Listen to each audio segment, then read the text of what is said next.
Soyez bénis, soyez bénis. Alors, méditons ensemble dans 1 Roi, chapitre 1, verset 1 à 4. David était vieux, point de suspension, on trouva Abishag, point de suspension, elle soigna le roi, point de suspension, mais le roi ne la connut point. Déjà, la mort se caractérise par l'absence de chaleur dans le corps. Or, la vieillesse signifie que la mort n'est plus loin.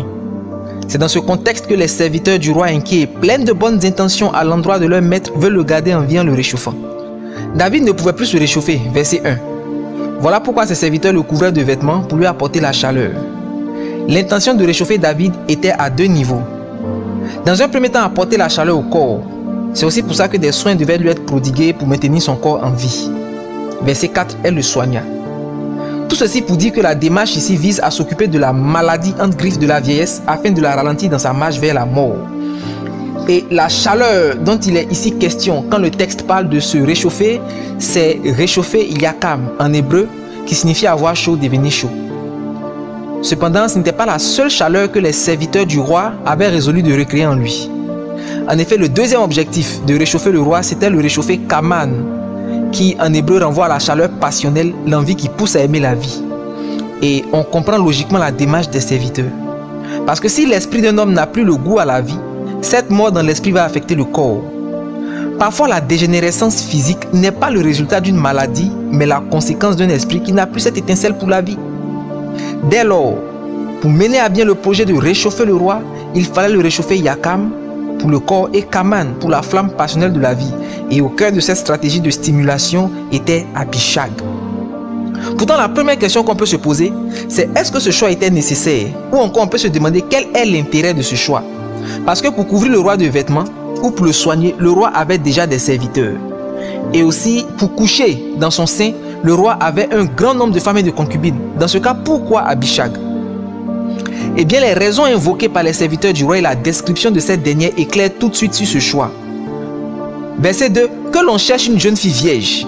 Cette jeune fille était fort belle. Verset 4 et verset 3, qu'elle couche dans ton sein. Il suit donc de ce qui précède que les serviteurs avaient envie de ramener le roi à la vie par l'éveil du volcan passionnel du sexe.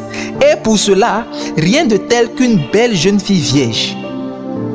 Regarde, le corps tout neuf et pulpeux d'une jeune fille vierge pouvait mettre le feu dans le vieux corps mourant du roi, là où les vêtements avaient échoué à le réchauffer, et cela à partir de l'excitation sexuelle, c'est-à-dire la passion, l'envie ardente, dont la chaleur, une fois ayant allumé les envies, la passion allume le corps aussi, et voilà un individu maintenant tout chaud de partout qui retrouve la vie. Cela veut aussi dire que le plus grand stimulant de la vie pour David, après l'Éternel Dieu bien sûr, c'était les femmes. Mais hélas, au plus grand désarroi des serviteurs, comme on peut le supposer, le roi ne l'a connu point. Verset 4. Ce qui signifie que non seulement la mission n'a pas connu tout le succès escompté, mais cette démarche se révèle même être la plus grande erreur dans la vie du roi David, ainsi que de celle de Salomon, Abishag en étant le grand symbole. Tout d'abord, il est important de rappeler que c'est par les vêtements qu'ont eu lieu les premières tentatives de réchauffer le roi David, verset 1. Mais plus tard, c'est Abishag qui allait prendre la place du vêtement pour devenir le vêtement humain du roi. Or, vêtement en hébreu c'est beged. Mais beged signifie aussi tromperie, et c'est ce sens qui cadre le mieux avec Abishag, comme pour dire que cette thérapie à femmes, cet amour des femmes était une erreur, quelque chose que Dieu réprouvait.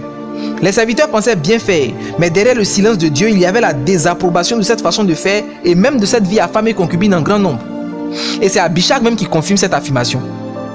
Regarde, Abishag c'est Ab, qui signifie père, et Shaga, qui veut dire s'égarer dans l'ivresse, pécher, se tromper, s'écarter. Abishag c'est donc le péché d'égarement du père. Abishag vient révéler la pensée derrière le silence de Dieu. Dieu n'approuvait pas la voie de polygamie de David et il n'approuvait pas cet ami pour les femmes. On comprend aussi que Ab, père, et Shaga, égarement, péché, peut être traduit comme père de l'égarement, aussi pour montrer que la plus grande faiblesse de David, c'était les femmes. Enfin, Abishag, c'est une prophétie que le péché du père sera aussi celui du fils pour entraîner la déchéance même de ce dernier. Cantique des Cantiques 7, verset 1, mentionne la Sulamite, qui pour certains auteurs et certains penseurs n'est autre que la variante du mot Sunamite qui désigne Abishag, elle-même réputée pour sa beauté. En d'autres termes, la femme avec laquelle Salomon vit ses frasques amoureuses dans le Cantique des Cantiques ne serait autre qu'Abishag. Il est logique de conclure que dès lors, la fin de Salomon était actée par le canal des femmes. Je prie que le Saint-Esprit te sauve d'Abishag. Que le Seigneur mette en lumière tout ce sur quoi il a gardé le silence jusque-là, afin que tu ne périsses point, mais que tu reviennes sur le chemin de la vie. Que Dieu te bénisse.